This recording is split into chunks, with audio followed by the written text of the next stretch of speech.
Bueno, voy a entrar delegadas y delegados nuevos, así que también le damos la bienvenida a ellas y a ellos. Miren, yo no vengo a dar ninguna buena noticia, no esperen eso de mí, porque vamos a tocar un punto muy importante, que es el eje central, transversal del acuerdo político en este país, que es la reforma laboral.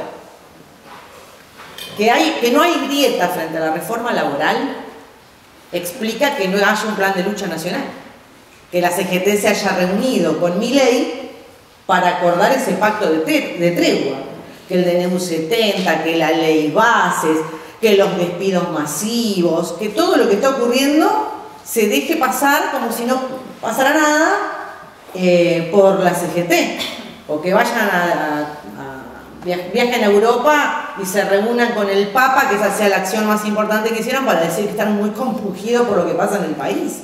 Es un tema nacional, es un tema provincial, lo hemos vivido, lo estamos viviendo en carne propia. ¿Qué significa cuando un sector de la clase trabajadora salta las murallas de contención del chaleco de fuerza de una burocracia que establece una tregua, que lo deja pasar, y vamos adelante con una lucha para enfrentar, en el caso que estamos viviendo ahora, la ley 3447 del llamado presentismo? Como lo dijimos, es una reforma laboral porque pretende modificar, violar el régimen de licencias, justificaciones y franquicias. Pero no es la única reforma. Estamos viviendo reformas laborales como pasa en media, ¿no? Que ahora se viene un nuevo capítulo más.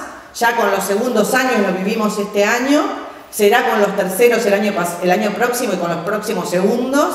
Es el debate que tenemos en nivel inicial con las llamadas duplas pedagógicas, que de ser un reclamo se transformaron en una reforma laboral, que la denunciamos, o en el debate que tuvimos hace unos días atrás con el tema de la inclusión, en donde se sobrecarga de polifunciones a todo el sistema educativo, se degrada, se reduce, se achica la educación especial hasta su extinción, que ese es el propósito. Pero ahora, para colmo, se acaba de aprobar una resolución el 24 de agosto, una resolución nacional de reforma de, se llama lineamientos curriculares, siempre con la palabra curricular, ¿no? Nos metan la reforma. Lineamientos curriculares para la formación docente inicial. Resolución 476 de este año. ¿Y qué ha hecho la CETERA? ¿Nos estamos enterando por la CETERA? No. La CETERA integra el Consejo Federal de Educación, que aprobó por unanimidad esta resolución. ¿Qué es el Consejo Federal de Educación? Es la reunión de todas las ministras o ministros de educación de todas las provincias, que además cuenta con 2 representantes de la CETERA. La CETERA emitió un comunicado que dijo que ellos no tenían tiempo, no les dieron muy rápido el texto de la resolución, pero ni siquiera han dicho ni pío, ni siquiera han pataleado. Esto nos lo recordó Máximo Kirchner, esta forma de hablar de ni siquiera han luchado. Él dice, el presidente Milei veta, es su poder, es su potestad, no hay que patalear. Entonces la CETERA debe decir, no hay que patalear. Nos damos cuenta que aquí el papel que juegan un sector, digamos, de la llamada oposición patronal, que es el peronismo, tanto en el Congreso teniendo la mayoría para tirar abajo ese DNU famoso, que le ha permitido abrir la puerta a todas las demás reformas y atropellos a la clase trabajadora, tanto esa burocracia sindical que dirige las centrales, los sindicatos, o los propios dirigentes que dicen no patalear, es todo un síntoma que debemos tener presente. De hecho, que no hay grieta en el problema de la educación, lo han dicho todos. Creo que no falta nadie en el bingo de los ataques a la docencia. Lo dijo Cristina Kirchner cuando dijo, trabajan 5 días y tienen 3 meses o 4 meses de vacaciones. Lo dijo Mauricio Macri cuando dijo que a los docentes no nos importa la educación, ni los estudiantes, ni nada. Lo dice Milei cuando dice, vamos a penalizar y castigar el adoctrinamiento en las escuelas. Lo dijo Grabois cuando dijo barbaridades sobre nosotros y dijo que nosotros éramos unas porquerías que maltratábamos a los chicos y que él estaba de acuerdo con declarar la educación servicio esencial y que sería más duro con la docencia. Lo dijo el otro día debatiendo con una compañera, se le había caído la última esperanza que tenía, ¿no? Le mostré el video del streaming del señor Grabois. Entonces, nosotros vamos a tener que enfrentar esto y es muy importante saber de qué se trata. Por eso, considerando con los fundamentos de esta resolución, tiene más o menos 50 páginas, reivindica los lineamientos de la Ley 26.206 del año 2006 del gobierno de Néstor Kirchner, la Ley de Educación Nacional. Pero también reivindica todas las resoluciones del año 2018 del gobierno de Mauricio Macri. Un poquito de esto, un poquito de lo otro. ¿Y a dónde apunta? ¿A dónde han apuntado todos? ¿A quiénes? A nosotros, a la docencia. ¿Qué dicen? Lo más importante en un sistema educativo, ¿qué es? Que los docentes sepan. No solamente que sepan, sino que sepan enseñar. Entonces, el problema que tenemos en la educación, afirman, es que los docentes no saben. Y que mucho menos saben enseñar. Entonces, es necesario, con esto, aplicar una reforma. Con este pretexto, tenemos 40 años de reforma educativa. Esta no es la primera. Cuando fui estudiante, me sumé a la lucha por enfrentar la reforma de Menem en los 90, justamente de los institutos de formación docente, y en esta provincia, tal vez alguna lo recuerda, tomamos los 14 institutos de formación docente por 40 días en esta provincia y logramos tirar abajo una resolución que planteaba el cierre de los institutos de formación docente, algo que vuelve a aparecer aquí, y los planes de estudio que en ese momento el gobierno provincial aplicaba en la provincia a cuenta del gobierno nacional. Bien, esto es una reforma laboral que intenta responsabilizar a los docentes, como decíamos, y pone su centralidad en saber hacer. Y en esta cosa que aparece ahora, que es el tema de la práctica situada. Vieron que siempre aparece algo en donde parece un buen caramelo de formas más posmo de tratar la cuestión educativa, en donde lo que es seguramente hay una precarización laboral. Hay una evaluación continua. ¿Estamos nosotras en contra de que nos evalúen? Jamás. Aparte, a cada cierre de ciclo lectivo existe una evaluación. Existe un método de evaluación sistemático a la docencia, que lo hacen los equipos directivos y a su vez a los equipos directivos, los equipos supervisivos. Hacemos nuestras propias evaluaciones dentro del sistema educativo. Reclamamos la formación docente gratuita y en servicio todo el tiempo. Y no que se transforme en un negocio de la educación. Pero nos piden algo, que seamos sensibles a nuestro entorno. Nosotros, que le ponemos el cuerpo, absolutamente todos los días. El cuerpo, la salud mental y además los pocos pesos que tenemos en nuestros bolsillos cuando es necesario.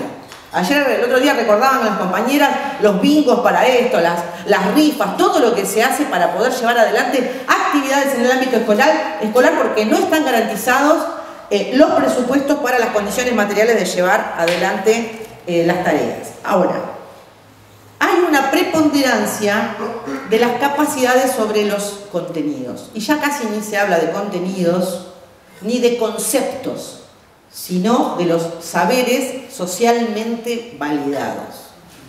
Saberes socialmente validados. No estamos hablando de conceptos científicos, de conceptos. Estamos hablando de algo que no necesitaría siquiera la ciencia ni a un docente.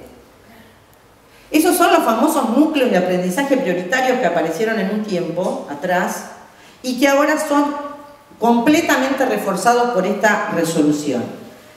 Y aparece algo muy importante.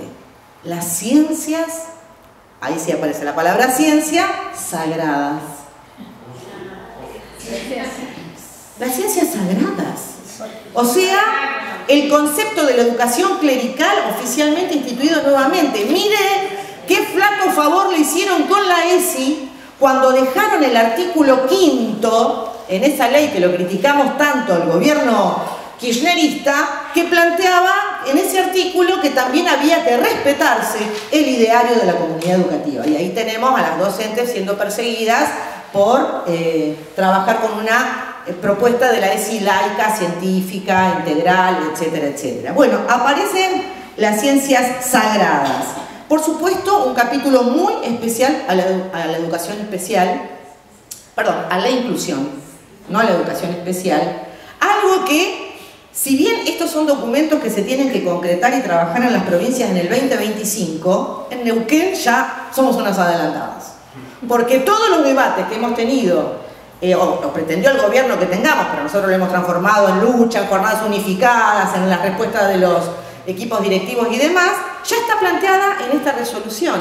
Habla de la necesidad de que podamos elaborar todas las trayectorias con esa sensibilidad y esa empatía situada que tenemos que elaborar absolutamente eso que hacemos y más. Si ustedes se ponen a leer, hay páginas y páginas completas de puntos y puntos y puntos de todas las tareas que tenemos que hacer. Uno dice, me sirvió mucho para leerlo porque uno dice, mirá todo lo que hacemos, porque no es que esto no lo hacemos, mirá todo lo que estamos haciendo en el ámbito escolar, extraescolar, en el vínculo con las familias, en nuestra tarea profesional, en nuestra tarea social. Todo eso está planteado y mucho, mucho más, porque son las tareas que hay que cubrir ante la falta de una educación especial, de acompañantes terapéuticos, de MAI, etcétera, etcétera, etcétera. No hay un solo renglón en donde dice que va a garantizar el Estado. Bueno, aparece algo muy interesante que son la modalidad y los formatos. ¿Cómo te preparás? ¿Cuál es tu formación docente inicial? Digamos, ¿cómo vos te transformás en un profe, el tiempo, maldito? En docente, que después seguirás revalidando ese título que tenés. Vienen los formatos híbridos. ¡Chan! La pandemia nos ha dejado algo. El formato virtual. Vos podés tener una educación presencial, una educación virtual, que puede llegar hasta el 50%. En el texto dice nada nos detendrá, ni la distancia, ni nada. Vamos a garantizar la educación, para eso está la virtualidad. Entonces hay un formato híbrido de hasta el 50%. Y aparece algo muy interesante que ya en algunas provincias existe, que es el sistema de créditos. Cuando vos te estás formando, podés sumar puntos, como una tarjeta donde tenés puntos y que se llaman créditos, que obviamente pone un tope. Hasta el 25% de la carrera se puede transformar en un crédito. Lo transforma en números. Una carrera terciaria tiene entre 2.300 y 2.800 horas reloj. Si el 25%, vamos al 2.800, ¿sí? Tendríamos 700 horas reloj, perdón. Ese sería el 25% de la carrera. Yo podría transformar esas 700 horas reloj en créditos. Un crédito equivale a 16 horas reloj. Por lo tanto, podría ponerle 11.200 horas de créditos, que sería prácticamente sin parar un año del ciclo lectivo completo en todo tipo de actividades de educación formal y no formal, porque se va a considerar dentro de la carrera todo eso que uno puede hacer, gratis por supuesto, gratis, en el sistema educativo formal, dando clases, reemplazando docentes, haciendo propuestas pedagógicas, en centros culturales, barriales, en iglesias, en clubes de ancianos, de lo que sea, y eso se va a transformar en créditos, en puntos para las y los futuros egresados. Con este tipo de trayectorias diversas, me gusta hablar así, cada uno hace su plan. Hacé tu plan. Vos te podés recibir con tu propia receta, tu combo educativo, porque ahora todo se transforma en módulo, vos haces este módulo, el otro módulo. Es una flexibilización absoluta, no solamente de los contenidos, sino de las llamadas trayectorias que lejos, como pasa en educación media, secundaria, lejos de garantizar el egreso y la titulación, porque el tema es la titulación, esto puede significar una deserción aún mayor de las y los estudiantes del nivel terciario. Y para cerrar con la reforma, porque en todo caso después Lili me falta lo del instituto. La validez de los títulos. Aparece ahora la CIFIECA, el Sistema Federal Integrado de Evaluación y Certificación y Acreditación que es el organismo que evalúa a las carreras docentes que van a empezar a ser de ciclo cerrado y a término, su capacidad de retención de la matrícula, de egreso y demás, y por supuesto el gran anhelo de Menem, que ahora lo sigue Milei, es, bueno, el presupuesto por mérito de cada una de las instituciones. Nos tenemos que organizar y rechazar esta reforma tremenda, que en parte es la oficialización de una vida que ya tenemos en el sistema escolar, pero es la profundización de las condiciones laborales, incluso de las y los trabajadores de la educación, que después van a ir a la educación en todos los niveles y modalidades. Para decir del instituto, solo dos cositas y después Lili. Miren, para los compañeros nuevos, el Instituto de Seguridad Social se creó en el año 1970. Es una historia de saqueo y es una historia de vaciamiento. Nos han aumentado una y otra vez los aportes. Las contribuciones patronales muchas veces, muchos años no han sido pagadas. Hay una deuda llamada histórica, tiene ya ese nombre, e incluso los aportes que hacemos los trabajadores, las contribuciones las hace la patronal, nos las descuentan, pero no han sido aportados al instituto. O sea, nos han robado parte de nuestro salario. Y no ocurre solamente en la docencia, ocurre en muchos sectores de los trabajadores en esta provincia. En Neuquén hay 89.000 trabajadoras y trabajadores activos y 33.000 jubilados. Todo este cuento que está haciendo el gobierno ahora es para decir que la relación entre activos y pasivos no da. Repetí ese número, Patri. 89.000 trabajadoras y trabajadores activos, de los cuales 26.000 somos docentes. Y hay 33.026 jubiladas y jubilados, que tienen un promedio de una jubilación de 1 millón de pesos. O sea, recontra abajo de la línea de pobreza.